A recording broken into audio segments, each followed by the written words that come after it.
محمد پہ بھی چھونا ہوتا۔ بسم اللہ الرحمن الرحیم، اللہم صلی علی سیدنا محمد وعلی آل سیدنا محمد وبارک وسلم وصلی علیہ۔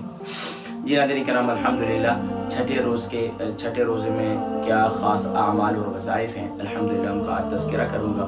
لیکن ناظرین کرام، آج پیارے کریم آقا علیہ السلام کی سبحان اللہ ایک پیاری نصیحت اور پیارے کریم آقا علیہ السلام کی پیاری حدیث مبارکہ فرمایا کہ سبحان اللہ تھوڑی روزی پر راضی رہنا۔ پیارے کریم آقا علیہ السلام نے ارشاد فرمایا کہ جو شخص اللہ تبارک و تعالیٰ کی طرف سے دیے ہوئے تھوڑے سے رزق پر، تھوڑی سی روزی پر راضی رہے تو اللہ تعالیٰ بھی اس کی طرف سے تھوڑے عمل پر راضی ہو جاتے ہیں۔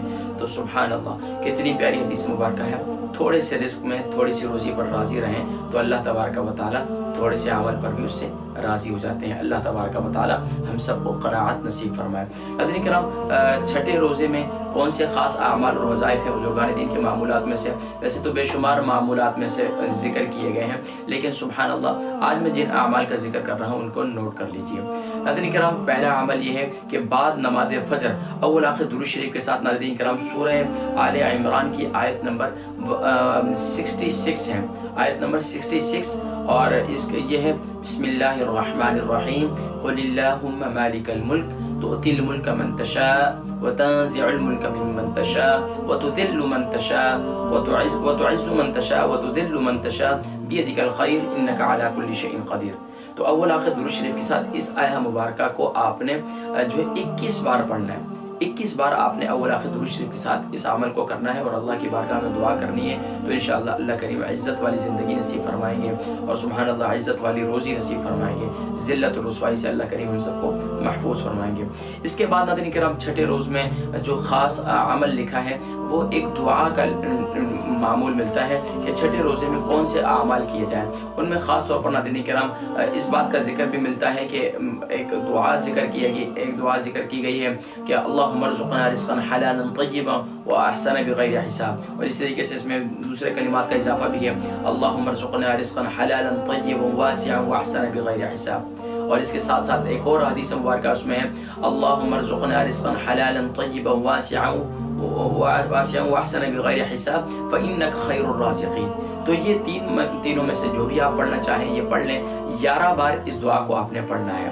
تو اس کو دوبارہ دیکھیں گے تو انشاءاللہ یہ دعا بہت سے لوگوں کو ظاہری بات ہے مشکل ہوگا یاد کرنا، لیکن اس کو اگر معمول میں لائیں گے تو بہت آسان ہو جائے گی۔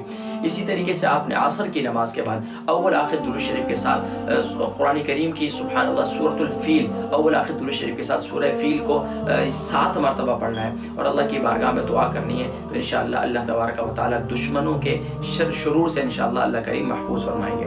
مغرب کی نماز کے بعد اللہ تبارک و تعالیٰ کہ سبحان اللہ تبارک و تعالیٰ کے کلام میں سے سبحان اللہ سورۃ اللہب جو ہے وہ آپ نے 3 مرتبہ پڑھنی ہے۔ 3 مرتبہ پڑھنے کے بعد بزرگان دین کی معمولات میں سے آتا ہے کہ سورۃ اللہب پڑھنے کے بعد زمین میں اپنے 10 انگلی کو اس طریقے سے مارے اور تصور کریں کہ اللہ تبارک و تعالیٰ آپ کے دشمنوں کو زیر کر دیں، تو انشاءاللہ اللہ کریم آپ کے دشمنوں کے شر سے آپ کو محفوظ فرمائیں گے۔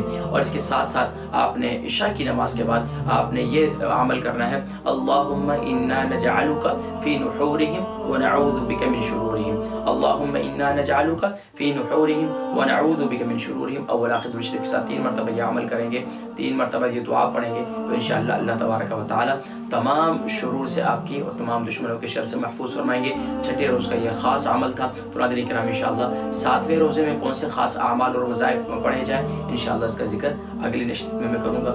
اپنی دعاؤں میں یاد رکھیے گا اور کوشش کریں کہ جہاں تک میں اپنے فریضے کو ادا کر رہا ہوں میں آپ تک اپنی بات کو پہنچا رہا ہوں اور عام بزرگان دین کے معمولات میں سے نکال کر آپ تک پہنچاتا ہوں، تو اب آپ کا کام ہے کہ دوسروں تک پہنچانا، یہ آپ کی ذمہ داری ہے۔ اللہ تبارک و تعالی ہم سب کو اعمال صالحہ سے جڑنے کی توفیق نصیب فرمائے اور رمضان المبارک میں خوب زیادہ نیک اعمال کرنے کی توفیق نصیب فرمائے۔ اپنی دعاؤں میں یاد رکھیے گا۔ السلام علیکم ورحمۃ اللہ وبرکاتہ۔